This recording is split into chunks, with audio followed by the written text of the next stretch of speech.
Parmi tous les films de Spider-Man, la version d'Andrew Garfield est celle qui touche le plus le cœur.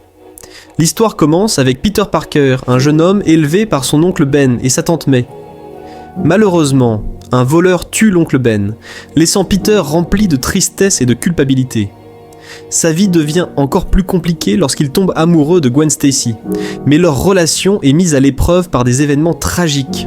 Le père de Gwen, un policier, lui demande de rester loin de sa fille pour la protéger, et cela pèse lourd sur le cœur de Peter.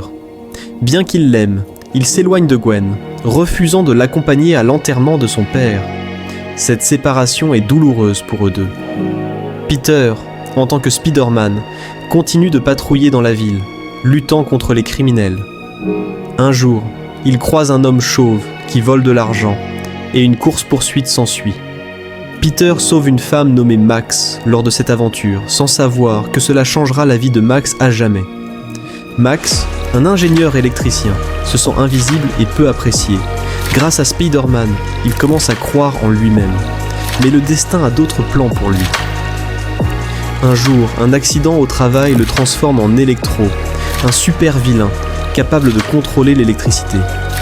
Max, qui voulait juste être reconnu, se retrouve avec des pouvoirs extraordinaires, mais il ne sait pas comment les contrôler. Pendant ce temps, Peter essaie de retrouver Gwen. Ils se retrouvent enfin et échangent des moments tendres, mais la joie d'Obito Jojo est de courte durée. Gwen annonce qu'elle part étudier à l'étranger. Cette nouvelle attriste Peter, mais il doit se concentrer sur son rôle de héros. Un jour, alors qu'il patrouille, il entend parler d'Electro qui sème le chaos en ville. La police est dépassée et Peter sait qu'il doit intervenir. Lors de leur première rencontre, Peter tente de raisonner Max, mais ce dernier est trop en colère et désespéré. Les choses tournent mal lorsque la police, paniquée, lance des gaz lacrymogènes, ce qui rend Max encore plus furieux. Spider-Man fait de son mieux pour protéger la ville tout en essayant de sauver Max de lui-même. Malheureusement, un tireur embusqué tue Max, et Peter se retrouve face à une nouvelle menace. Parallèlement, Harry Osborn, un ami de Peter, découvre que son père était malade et a besoin de Spider-Man pour une cure. Harry, désespéré, se tourne vers Max et les deux unissent leurs forces pour se venger.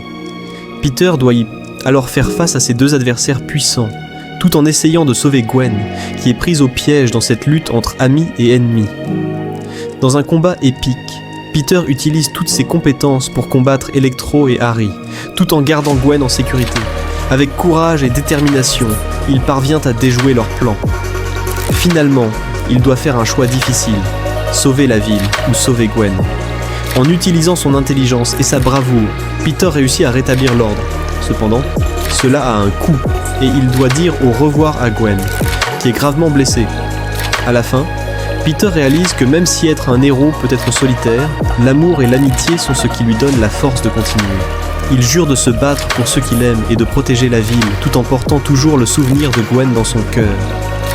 C'est une histoire de sacrifice, d'espoir et de résilience, prouvant que même dans les moments les plus sombres, l'amour peut illuminer le chemin. Abonnez-vous pour ne rien manquer de mes prochaines vidéos et activez la cloche de notification.